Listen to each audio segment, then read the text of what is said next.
குறை ஒன்றும் இல்லை மறைமூர்த்தி கண்ணா. கிருஷ்ணன் இருக்கும் வரை, கண்ணன் இருக்கும் வரை, இறை நாமாக்களை சொல்லும் வரை நம் வாழ்க்கையில் எந்த குறையும் வராது. இந்த உலகத்தில் ஆன்மீக பூமி, மனுஷன் வாழ்கிற இடம் ஆன்மீக பூமி. அது இந்தியா ஆன்மீக பூமி இல்லையா? இந்த ஆன்மீகத்தை எல்லா நாட்டுக்கும் நம்ம வளர்க்குறோம். ஆன்மீகம்னா என்ன? நமக்குள்ள ஒரு பிரின்சிபலை உண்டாக்கிக்கிறோம். மனுஷனுக்குள்ள குரோதம் இருக்கு. இந்த குரோதம் இல்லாத ஒரு இடம் ஆன்மீகம். பொறுமையாக இரு, ஜெயிச்சிருவோம். எதையும் யோசி, ஜெயிச்சிருவோம். இதை தான் நம்மளுடைய முன்னோர்கள் எல்லா ரிலிஜன்ஸ் வழியிலையும் சொல்கிறாங்க. அப்போ நம்ம இந்த மிதுனத்தில் பிறந்தவர்களுக்கு முதல்ல அந்த திங்கிங், பொறுமையாரு Raja, wait and see, let us see the play. Play அருமையாக இருக்கும், ஆனால் நீ பொறுமையாரு. பல காட்சிகளை உன்னால் தான் ஆண்டவன் மாற்றப் போகிறார். மிதுனத்தில் பிறந்த பிள்ளைகளால் தான் உன்னுடைய வாழ்க்கை மட்டுமல்ல, உன்னை சார்ந்தவருடைய வாழ்க்கைகள், உலகம் சார்ந்த வாழ்க்கைகள் உங்களால் தான் மாற்றப்பட போகிறது. ஒரு அரியாசனம் கிடைச்சதுன்னா கூட அந்த அரியாசனத்தை சரியாக பயன்படுத்தக்கூடியவர்கள் மிதுன ராசிக்காரர்கள். ஏனோ தானம் என்று பயன்படுத்தக்கூடியவர்கள் கிடையாது. எனக்கு ஒரு வேலை கிடைச்சிருக்கு சார், எனக்கு ஒரு வேலை, அந்த வேலையை கூட சின்சியராக அதில் நான் எந்த அளவுக்கு வெளியில் வரணும், என்னால் எத்தனை பேருக்கு நல்லது நடக்கணும் அப்படின்னு தீர்மானம் பண்ணி இறங்கக்கூடியவர்கள். இப்படிப்பட்ட பிள்ளைகளுடைய வாழ்க்கையில் தடுக்கக்கூடியவர்கள் எத்தனை தோல்விகளை கொண்டு வருகிறாருங்க. இந்த நபர்கள் யார்? அறிவு திறமை இருந்தும் ஏன் தோல்வி? உங்களுக்கு தோல்வியே முதல்ல கிடையாது, அதை நல்லா தெரிஞ்சுக்கிங்க. சிறுக சிறுக வெற்றி பெற்று வருகிறோம், அவ்வளோதான் பிளான். சார் எங்கள் வெற்றி எப்படி இருக்குது? சின்ன சின்னதாக இருக்குது சார். எங்கள் வெற்றி கொஞ்சம் கொஞ்சமாக போகிறோம் சார். எறும்பு ஒரு தீனி எடுத்துகிட்டு போவோம். நம்ம நினைப்போம் இந்த தீனியை வச்சு இந்த எறும்பு என்ன பண்ண போகுது, அது என்ன சேர்த்துற போகுதுன்னு பார்த்தா அதோட தொடர் முயற்சி ஒரு நாள் முழுக்க போயிருக்கும். 24 hours ஒர்க் பண்ணியிருக்கும். பார்த்திங்கன்னா ஒரு கூட அளவுக்கு தீனி உள்ளே இருக்கும். ஒரு எறும்பு போயிருக்காது, அதை சார்ந்து 10 எறும்பு 100 எறும்பு போயிட்டே இருக்கும். அப்போ சிறுக சிறுக சேர்க்கக்கூடியது ஒரு காலகட்டத்தில் நிறைய வரும். அது நன்மையாக இருக்கட்டும், கெட்டதாக இருக்கட்டும். ஆனால் மிதுன ராசிக்காரர்களை பொறுத்தவரை நீங்கள் முதல்ல உங்கள் லைஃப்பில் அபிமானத்தை பெறுங்க. உங்களோட முதல் வெற்றியே என்னென்னா, உங்களை வாழ விடாமல் ஒருத்தன் தடுக்கிறான், ஒருத்தன் கஷ்டம் எப்போ வருதுன்னா நீங்கள் பெரிய ஆள் ஆகிட்டு இருக்கீங்கன்னு அர்த்தம். உங்கள் வளர்ச்சியை பொறுக்காமல் உங்களை தடுக்க ஆரம்பிக்கிறாங்க. ஆனால் உங்கள் வளர்ச்சி எங்கே ஆரம்பிக்குதுன்னா, மிதுன ராசிக்கு அறிவுத்திறனிலும் அந்த அறிவை எப்படி பயன்படுத்துவதுங்கிற விசுவாசத்திலும் தான் ஏற்படுத்தப்படும். இதை நல்லா தெரிஞ்சுங்க. நீங்கள் எந்த வேலைக்கு பார்த்தாலும் சரி, எந்த தொழில் பார்த்தாலும் சரி, உங்களை எல்லாருக்கும் ரொம்ப பிடிக்கும். இன்றைக்கி இந்த ஜாதகத்தை பார்க்குறோம்னா, அந்த ஜாதகத்தை இப்போ எடுத்து கையில் வச்சிங்க. அந்த ஜாதகத்தில் உங்களுக்கு கிரகங்கள் எப்படி இருக்குன்னு ஃபஸ்ட்டு ஒரு செக்கப் பண்ணிவிடுங்க. அதில் முக்கியமாக புதன் எப்படி இருக்கார், புதன் எப்படி இருக்கார், ராகு எப்படி இருக்கார், சூரியன் எப்படி இருக்கிறார், இதையெல்லாம் விட செவ்வாய் எப்படி இருக்கிறார். புதன், ராகு, சூரியன், செவ்வாய், இந்த கிரகங்கள் உங்களுக்கு கரெக்டாக இருக்காங்களா? அப்போ தான் எதிரிகளை நம்ம எந்த அளவில் கண்ட்ரோல் பண்ண முடியும்னு தெரியும். ஏன்னா நம்மளை வளர்ச்சியை பொறுக்காமல் தான் எல்லாரும் நமக்கு பிரச்சனை கொடுப்பான். நம்ம அறிவு திறமையை முடக்குவான். உங்கள்கிட்ட இருக்கிற பெரிய பலம் விசுவாசம். உங்களுடைய ஓனர், உங்கள் குடும்பத்தில் உங்களை நம்புகிறவங்க, இவங்களுக்கு நீங்கள் உண்மையாக இருக்க முயற்சி பண்ணுவீங்க. நீங்களே பொய்யாகன ஆளாகவே இருந்தாலும் உங்கள் ராசி உங்களை உண்மையாக ஆக்கும். சே என்னை நம்பி இந்த பொறுப்பை ஒப்படைச்சிருக்காரியா, நான் ஒரு அயோக்கியனாகவே இருக்கிறேன், எனக்குள்ளே ஒரு கெட்ட எண்ணம்லாம் இருக்குது, காமம் இருக்குது, குரோதம் இருக்குது, எல்லாம் இருக்குது. ஆனால் ஒருத்தவன் என்னை நம்ப ஆரம்பிக்கும் போது இதெல்லாம் குறைஞ்சிடும், இதெல்லாம் இல்லாமையே போயிடும். இதுதாங்க மிதுனம், இதுதான் மிதுனம். மனுஷனா பிறந்திருக்கோம்ல, எதுவுமே இல்லாமல் இருக்கிறதுக்கு எதுக்கு மனுஷன்? புல்லாகு புழுவாகு பூண்டாகு, இப்படி தானே நம்ம உருவம் எடுத்து வந்திருக்கிறோம். அப்போ எல்லாருடைய குணாதிசயம் நமக்குள்ளே இருக்கும்ல. ஆனால் மனுஷனாக நான் முழுமையாகிறேன்னா என்கிட்ட இருக்கிற நல்ல நிலை, இது புதன் எனக்கு ஆக்டிவாக இருக்கிறதுனால. அப்போ மிதுன ராசிக்காரர்கள் கண்டிப்பாக சொல்கிறேன், உங்களோட 40 வயசுக்கு பிறகு இந்த பிறவியே மாற்றிடும். அப்போ அந்த 40 வயசு வரைக்கும் நீங்கள் என்ன பண்ணுங்கள், நிறைய நண்பர்களை சேர்த்துக்கொள்ளுங்கள். நீங்கள் போகிற ரூட்டு கரெக்டாக எல்லாம் கற்றுக்குங்க, எல்லாம் தெரிஞ்சுக்கிங்க, எல்லாத்துலேருந்து விடுபட்டு வருவீங்க. ஏறத்தாழ சந்நியாசம்னு கூட சொல்லுவாங்க அதுக்கு வார்த்தை. அதுக்கு பேர் என்னென்னா, எதுவும் நான் இல்லாமல் வாழ முடியுங்க. எதுக்கு நான் சோறு தண்ணி இல்லாமல் 10 நாள் இருப்பேன், காற்றை மட்டுமே சுவாசிச்சுக்கின்னு இருக்க முடியும். இது மிதுனத்தால் மட்டும் முடியும். இதுதான் எனக்கு வேணும், இது இருந்தால் தான் வாழ்வேன் அப்படின்னு சொல்ல முடியும். எது இல்லைனாலும் இருக்க முடியும். இது ஒரு காலகட்டம் நமக்கு உணர்த்துங்க, இது ஒரு காலகட்டம் உணர்த்தும். இந்த நேரங்கள்லாம் வரும்பொழுது தான் நான் தான் சொன்னேன், ஜாதகத்தை சரியாக பார்த்துக்குங்க.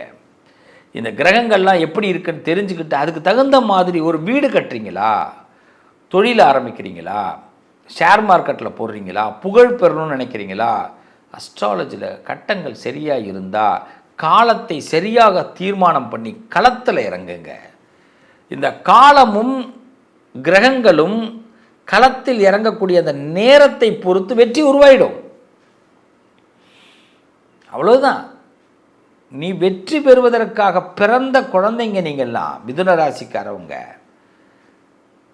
உங்களை தடுப்பதற்கு, விரோதத்தன்மைகளை உருவாக்குவதற்கு, உங்களுக்குள்ளேயே காழ்ப்புணர்ச்சி, அதாவது உங்களை மிகப்பெரிய உங்களை கெட்ட எண்ணத்தை உங்கள்கிட்ட உண்டாக்கணும்னு பல பேர் போராடுவான். ஃபீல் பண்ணாதீங்க, அந்த இடத்துலலாம் கடந்து போங்க.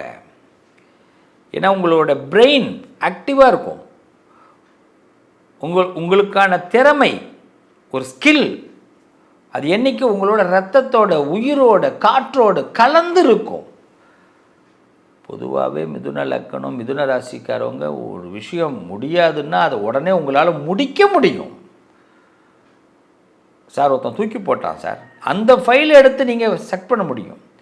ஒரு ஒரு ஒரு பொறுப்பை எடுத்துக்கிறீங்க, அது நீங்கள் வந்ததுக்கு பிறகு பல மாற்றங்கள் நடக்கும். அது ஏன்னா இதெல்லாம் செஞ்சுருக்க முடியுமா, இந்த பதவியில் உள்ளவங்க இது வரைக்கும் செய்யவே இல்லையப்பா. இப்போ யார் வந்திருக்கா, மிதுன ராசிக்கார் வந்திருப்பாருங்க. நான் சொல்கிறேன், அடுத்த வார்த்தையை அவ்வளோதான் சொல்லுவேன். மிதுன ராசிக்காரர் அதே பதவிக்கு வந்திருக்காரு, அதனால் மிதுன ராசிக்காருக்கு அந்த பிளான் தெரியுது, சக்ஸஸ் பண்ணிகிட்டு இருக்காரு. முன்னாடி இருந்தவர் கடகராசியாக இருக்கலாம், இல்லை சிம்ம ராசியாக இருக்கலாம், இல்லை யோசிச்சிருக்கலாம், மேஷராசியாக இருக்கலாம், என்ன பண்ணாலும் யோசிச்சிருக்கலாம், இல்லை சில பேருக்கு அன்புக்கு கட்டுப்பட்டது செய்யாமல் இருந்திருக்கலாம். இப்போ மிதுன ராசி வந்தாலும் எவனை பற்றி கவலை இல்லைடா, நான் நினைக்கிறது நடக்கும் போடா, இவ்வளோதான் மிதுன ராசி, நான் நினைக்கிறது நடக்கணும். இதுக்கு ரொம்ப ஆக்டிவாக யார் இருப்பார்னா சிவபெருமான். அந்த பரமேஸ்வரனுக்கு உங்களுக்கு எங்கேயோ ஒரு இடத்துல டச் ஆகிடுவீங்க. மிதுன ராசிக்காரவங்களோடு பரமேஸ்வரன் ஒரு இடத்துல டச் ஆகிடுவார். சிவ தீட்சையே வாங்கிக்க முடியும். நடனத்தை நடராஜ பெருமான் சொல்லுவார், ஆகாசமூர்த்தி எங்கேயோ கலந்துருவார். திருச்சிற்றம்பலம், தில்லையம்பலம். நந்தனுக்கு எப்படி அந்த தில்லை அம்பலத்தில் நமக்கு ஒரு பெரிய அந்த சபையில் நந்தன் எப்படி இந்த நடராஜரை பார்த்தானோ, நீங்கள் அதே மாதிரி நீங்கள் நம்ம எல்லாரும் சொல்கிறேன், சிவனுடைய நேரடி பிள்ளைகள் மிதுன ராசிக்காரர்கள் எங்கேயோ ஒரு இடத்துல கனெக்ட் ஆகுவார். சார் நான் சின்ன வயசுலேருந்து 90 பூசிக்க மாட்டேன் சார். அப்படியா, மிதுன ராசி அப்பா நீ? ஆமாம் சார், ஒரு காலகட்டம் 90 தான் பூசிக்க போகிறேன். போங்க சார், சான்ஸே கிடையாது. இப்படி சொன்ன பிள்ளைகள் இருக்கிறாங்க. இன்றைக்கி அந்த பிள்ளைகள் எனக்கு முன்னாடி எனக்கே இந்த கோயில் விபூதி வாங்கிட்டு வந்திருக்கேன் சார், நீங்கள் வாங்கிக்கிறீங்க இந்த பிரசாதம் அப்படின்னு சொல்லியிருக்கிறாங்க. கண்ணுக்கு நேராக நடந்த உண்மை. கோவிலை மிதிக்காதவன் கோயிலுக்கு போயிட்டு சாமி தரிசனம் பண்ணிட்டு அந்த விபூதியை வாங்கிட்டு வந்து நமக்கும் கொடுக்குறான். என்ன காரணம்? இழுத்துருவார் சுவாமி,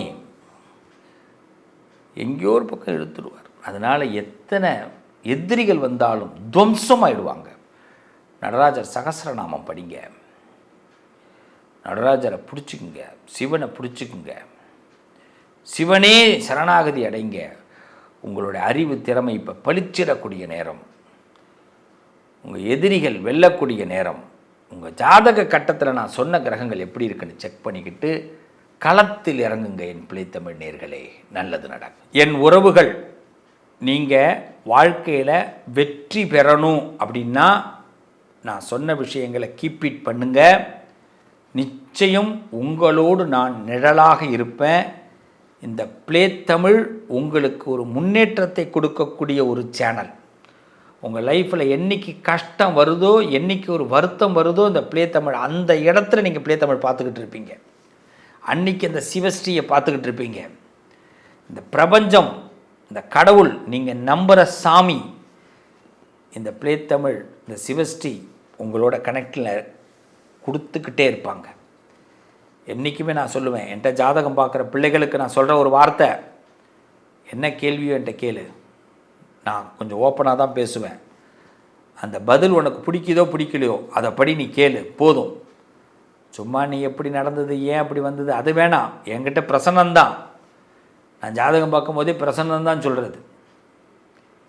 உனக்கு இது நடக்கும், இந்த இடத்துல இப்படி போ, இவன் நம்பு, இவன் நம்பாத. அது ஒரு குறிப்பிட்ட காலம், அந்த காலம் வரைக்கும் சொல்லுவேன். அந்த காலம் வரைக்கும் நீங்கள் அதை கேட்டு கரெக்டாக இருந்துட்டு அதுக்கு அடுத்தது நீங்கள் நினைக்கிறத நடத்த முடியும். எதுவும் என்கிட்ட பரிகாரமே நான் சொல்ல மாட்டேன். குறுக்கு வழியே நம்மள்கிட்ட கிடையாது. நேர்த்தி கடன் மட்டும்தான். கடவுள் என்ன சொல்கிறாரு, அந்த காலத்தில் பெரியவங்க என்ன சொல்லி கொடுத்துருக்குறாங்க, நீ என்ன நினைக்கிறியோ அது நடந்துட்டா, ஆண்டவா, என் குலதெய்வமே, என் இஷ்ட தெய்வமே, நான் உனக்கு இதை செய்கிறேன், தீ மிதிக்கிறேன், முடி காணிக்க கொடுக்குறேன், இந்த பணம் போடுற உண்டியல்ல, ஏதோ ஒன்று நேர்த்தி கடன் பண்ணுவாங்க. நேர்ந்துக்கிறதுன்னு பேர். அவ்வளோதான். இது நடந்துட்டால் இதை செய்கிறேன்னு. என்றைக்குமே கடவுளுக்கு முன்னாடி கொடுத்துட்டு போய் கேட்கக்கூடாது. அது பேர் கடவுள் கிடையாது. மனுஷன் வேறு, கடவுள் வேறு. நான் சார் இந்த ஹோமம் பண்ணேன் சார், இந்த பூஜை பண்ணேன் சார், எனக்கு கடவுள் கொடுக்கல சார், நோ நோ. நம்ம வேண்டிக்கணும். முதல்ல அது நடந்துட்டுன்னா இதை செய்யணும். நம்ம வீடு சுத்தம் இல்லை, பவித்திரம் இல்லை, நமக்கு ஏதோ தொந்தரவுகள் இருக்குன்னா ஹோமங்கள் பண்ணுறோம். அந்த இடத்த புனிதப்படுத்துறதுக்கு. ரெண்டுமே வெவ்வேறு விஷயங்கள். நீ நினைக்கிறது நடக்கணும் அப்படின்னா நேர்ந்துக்கணும். ஏதாவது ஒரு விஷயத்தை நேர்ந்துக்குங்க. கடவுளுக்கு கண்டிப்பாக நடக்கும். நான் ஜோதிடம் சொல்லும்போது அந்த வார்த்தை தான் அதிகமாக சொல்கிறது. அதுமாரி நான் 2 வார்த்தை தான் உங்களுக்கு சொல்கிறேன்னா அந்த வார்த்தை போதும். நீ போ, நல்லா இருப்ப. அவங்ககிட்ட பேசாத, வேண்டாம், தவிர்த்துரு. இதை கேட்கணும். என்றைக்குமே குரு அப்படி தான். நான் என்றைக்கும் உங்களுக்கு குருவாக இருப்பேன். இந்த பிள்ளைத்தமிழும் இந்த பிரபஞ்சமும் இந்த சிவஸ்ரீயும் உங்களுக்கு என்றைக்கும் நிழலாக இருப்போம். நல்லது நடக்கும். உங்கள் வாழ்க்கை ஒளிரும். நீங்கள் வாழ்க்கையில் நிச்சயமாக மகிழ்ச்சி அடைவீர்கள். வாழ்த்துக்கள் என் பிள்ளைகளா. அமோகமாக இருக்கணும்.